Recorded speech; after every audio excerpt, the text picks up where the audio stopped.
2 of this Fights in Football Friday. This is the fights portion as we focus on the WWE, a little bit of UFC at the end of the show. But thank you all so much for tuning in. If you're looking for Football Friday, that is up wherever you are finding this. I'll give you one guess what we're focusing on for a Fighting Friday or for Football Friday as we get ready for Super Bowl 58. But if you're watching this on YouTube, make sure you like the video, subscribe to the channel. If you're listening in podcast form, make sure you subscribe and leave a review. All right, I promised this a couple of weeks ago. We're going to get to it now as we I made my predictions for the for Wrestlemania. I think it was right around Survivor Series. Sorry, I'm flipping through my notes right by the microphone. That's probably very bad podcasting of me. But anyway, I've obviously changed some stuff since then. So this is the updated prediction for WrestleMania as we get into some wrestling talk.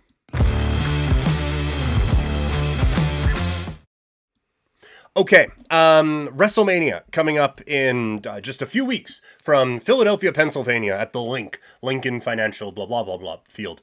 I just have to say, I am so back on WWE stuff creatively. Obviously, there is some horrendous stuff that's going on and has been going on for a very, very long time behind the scenes. And so I just want to state very clearly that any positive talk about WWE today is strictly a creative sense and in no way an endorsement of what has been a horrendously evil company in a number of different ways for a very, very long time. So with that being said, the Thursday night presser, oh boy, did they get me. And look, I think that this was making the best of a bad situation. I genuinely think they thought Rock coming back, Rock and Roman, the place would be going electric. People would be so fired up to have the Rock back. They'd be so excited. And Rock and Roman is going to be the main event of all time. And we'll go Cody against Seth and everyone will be happy. And then the fan reaction, and credit WWE, they have pivoted. And I think they pivoted in a great way. So if you missed it, Roman and Rock are doing like let's head of the table. Let's see, buddy, here we go. And Roman's like, I choose the Rock. And Cody Rhodes comes out and said, oh honey, you do not get to choose. It is mine. It is mine to be doing the choosing, and I choose to face Roman Reigns. And he talks about how Roman's family would be disappointed in him, and The Rock is like, hey, guess who doesn't get to talk about my family? You. And he smacked him in the mouth. And so that has led to a lot of speculation over the next little bit. I can't wait to see what happens on SmackDown tonight, what happens on Raw on Monday. Like, I am so in on all of this now. I can't wait. I'm like, man, should I be watching Main Event to get into it? Like, I am so back on the WWE programming right now. The way Seth got involved for kind of no reason in that whole thing makes me think we're getting a tag match at Elimination Chamber, and I get Rock and Roman haven't been advertised for it. That can change. You can advertise them as soon as Friday. So my guess would be Rock and Roman against Cody and Seth Rollins for the in a tag team match coming up at Elimination Chamber, and then the number one contender for Seth's World Heavyweight Championship will be decided at the Elimination Chamber match as well. I just saw a series of tweets. Conrad Thompson tweeting them out, and he had someone saying like the WrestleMania. The guy getting the main event at WrestleMania from winning the Royal Rumble seems to kind of hamstring them a little bit. Like, is that holding them back? And Conrad replied, just my own reply to that, no. You need these stakes in the Royal Rumble. And I think honestly, I wish they would drag it out a little bit. Like, Batista deciding Raw or SmackDown, being dragged out for like months led to an awesome build with Triple H. And the Bayley EO one, we'll talk about it a little bit. They were beating you over the head with which way they were going to go with that. And subtlety has never been the strength of the WWE. We'll just say that. But I am so excited with all of this, but I don't think you need to change that wonderful bit of storytelling that the winner of this gets to headline WrestleMania. Honestly, I think that they should kind of use that a little bit more with the Elimination Chamber as well. It's like, look, you can win the Royal Rumble. That's your ticket to WrestleMania. This is your last ticket. This is your last guaranteed ticket, but you got to go through that fucking thing. I think that all of them being together is a real nice mix, and I think they do it really, really well. So let's get into my WrestleMania predictions here. We will start with night one. So I looked at night 1 and night 2 from last year's WrestleMania. They had about 8 matches on it, so I'm going with 8 matches here. Night 1, we are kicking things off, and I get it's still John Cena probably losing to another young wrestler, but I'm going John Cena against Carmelo Hayes. I think that Carmelo needs a big spot to debut here at WrestleMania. John Cena is that big spot. If you wanted to do a tag match with John Cena and Trick Williams against Carmelo and X, then go nuts. You could absolutely do that. But I like this one here. LA Knight against Killer Cross. I get we've kind of been building up Killer Cross and Bobby Lashley for a bit, but I think that this would be some interesting promo battles, and I think maybe a bit of a step back for LA Knight, but I think a fun feud nonetheless. I think you go Ray, Dragon Lee, and Carlito against the new LWO with not the new LWO, sorry. They're still the LWO. The new Legado del Fantasma with Santos Escobar, Angel Garza, and Humberto Carrillo. So that's what I would do. The women's tag team championships, Asuka and Kairi Sane. Initially, I had this as Becky against Becky and Charlotte because they kind of teamed up at War Games. I thought, hey, this would be a fun way to keep that going. Obviously, Charlotte is out now. I would pivot and go Jade Cargill. I think that you would have enough there that you could do that. Now, Becky Lynch coming out and challenging Rhea Ripley does kind of make it seem like that's probably going to be the way they go. But that's just where I have it right now. I have a fatal 4-way tag team match for the Undisputed Tag Team Championships. I have the Creed Brothers and the Street Profits against Creed Brothers, Street Profits, New Day, and AOP going for the tag team titles. I don't know which of those teams I would have winning the tag team titles between now and then, but one of them would have it. And so there you go. I think that match would be absolutely bananas. Jimmy versus Jey Uso. You have to do it at WrestleMania. You just have to. That you kind of teased it at the Royal Rumble. Thought they could have done a little bit more with it throughout the Rumble, but you tease it at the Rumble. Now bring it out here. Have Jimmy cost Jey the Intercontinental Championship on Monday Night Raw, and you're on your way with that. For the Intercontinental Championship, I have Braun Breaker going up against Gunther. I think you have Braun end this streak of Gunther's at WrestleMania. It's a huge spot on Braun. It immediately makes him a star. It 100%, I don't think it hurts Gunther, and you now pivot him off into the world title picture coming up, building towards next year's WrestleMania, I suppose. And then in the main event of night 1, I have freshly cashed in on the World Heavyweight Champion, Damian Priest, defending his championship against Sami Zayn. Sami and the Bloodline have had this thing. It's Sami Zayn in the main event going for the World Heavyweight title, so it does that.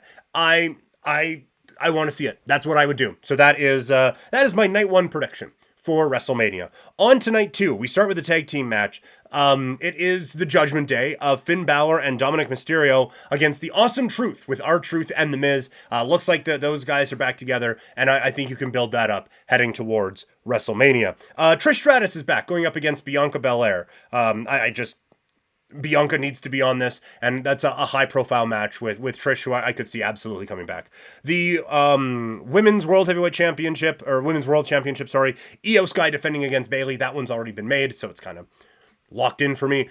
I thought they could have been more subtle with that. Like, the slow builds and like the kind of stuff, and then nothing. No, we weren't saying anything. We weren't saying anything when Bayley would turn around. When they were doing it in the ring and then having the finally Bayley done tonight, and Bayley comes walking out, like they were just beating you over the head with it. Like, sorry if that was very loud, but we get it. They're gonna.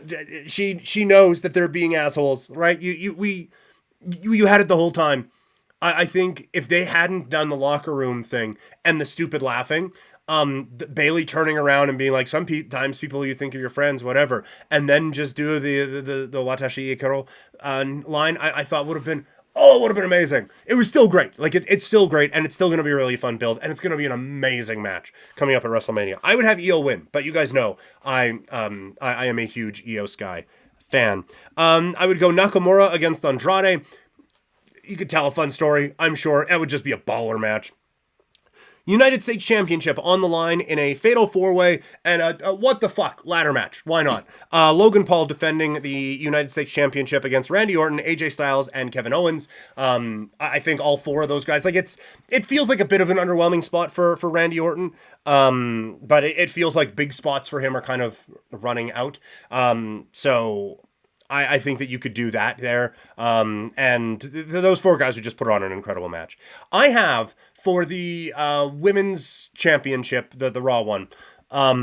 I have Rhea Ripley, and I had Tiffany Stratton on here. I forgot that Stratton was signed to SmackDown, so that might confuse that one a little bit. But you could somewhat of a story where someone's coming down for the Elimination Chamber. Stratton whips them into the barricade. She enters it. Now she wins it. Now she's a Raw superstar, and you could have a Nick Aldis, Adam Pearce like butting heads, like, hey, what the fuck, sort of a storyline. I don't know. I'm forcing it to try to make up for what I wrote down on this paper. Seth Rollins against Drew McIntyre. Drew costing Seth the World Heavyweight Championship with a cash-in from Damian Priest. This match would be amazing. And then the main event, it's a triple threat match for the undisputed Universal WWE Championship with Roman Reigns defending against both Cody Rhodes and the great one, The Rock. Look, this has been, I think they fumbled it a little bit, but I think they're kind of scoop and score with this one. And if this ends with Cody getting a clean pin on Roman in the middle of the ring, I think it is an excellent end to this whole bloodline story.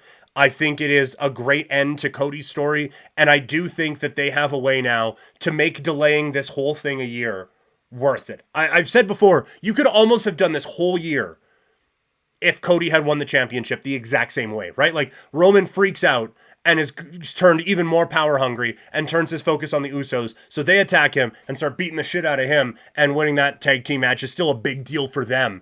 When was that? That was Money in the Bank, I believe. So you could still do that. Cody feuding with Brock Lesnar. That doesn't age well, but you could do that now. And just on down the line. Like, I think most of this year still works if Cody had won the World Heavyweight Championship, with a couple of tweaks, obviously. But overall, I think this is going to be a really, really, really fun road to WrestleMania, creatively speaking. And the WWE, creatively speaking, is on absolute fire right now. I'm not going to do big graphic for it because there isn't a whole lot. Another underwhelming UFC card this weekend. And Super Bowl weekend was supposed to kind of be the big... or it was one of the big, like, tentpole events for the UFC. They would always kind of put on a big pay-per-view the Saturday before, and they don't now. And I think it's a missed opportunity. Like, you look, there was a lot of extra attention with Edmonton against Vegas, having Connor McDavid, the star of the league, in Vegas, while all the media and everything is already in Vegas for the Super Bowl. Same thing on Thursday. A lot of extra attention in Vegas for Roman Reigns and Cody Rhodes and all of that. Boxing, a lot of attention on the Teofimo Lopez fight on Thursday, which, by the way, I missed. I need to watch it at some point, so that's why there's no breakdown today. And it just feels like the UFC has missed a couple of opportunities. It was a dog shit fight night card last weekend, when there's nothing going on. You had the entire sports weekend to yourself. And I get you're kind of saving stuff up to try to load up 299 and 300, which 300 is needing a main event here very, very soon. So we'll see what comes of that. But it just feels like the UFC, the eye, we've talked about it before. They're not as sharp as they've been, right? Like, they're still great fights, number one fight promotion, blah, blah, blah, blah, blah, blah. We still get that, but it just feels like these are missed opportunities that Dana White wouldn't have missed before if his eye was totally on the ball. And hopefully the whole big TKO thing can help move that in the right direction and take more advantage of these situations, because it feels like they should have. On the card, it's Joe Pyfer going up against Jack Hermanson. Hermanson coming off of a tough loss in his last bout, and it does kind of feel like the wind has kind of come out of the sails of Hermanson. While Pyfer is undisputed in the UFC and is on a bit of a roll right now and has a couple of decent wins in that time as well. I saw Hermanson as the underdog. It feels like he's a live dog. I personally couldn't pull the trigger on that, but it feels like one where it's like, man, I wish I could have pulled the trigger there, because I still might over the weekend, but right now I can't. But I think he is certainly a live dog on this particular card. All right, that's going to do it for the show. Thank you all so much for tuning in. Coming up on the show next week, we're going to keep reacting to things. We're getting closer and closer to the Elimination Chamber. So we're going to have more talk on that coming up, and some more UFC and some boxing discussion for you on Fights Friday. It soon might just be Fightin' Fridays here on Couch Potato Diary, because the football's going to take a bit of a break. So a lot of focus on combat sports still to come right here on this channel. If you're watching on YouTube, a lot of videos to come. Like and subscribe. If you're listening in podcast form, a whole bunch of those still to come. You can subscribe there and leave a review. You can find me on social media. Twitter, Instagram, TikTok. I am at Primetime Klein. Twitch.tv/PrimetimePK. You can email this show, CouchPotatoDiary@yahoo.com. Thank you all so much for tuning in. Have a great weekend. I'll talk to you all later.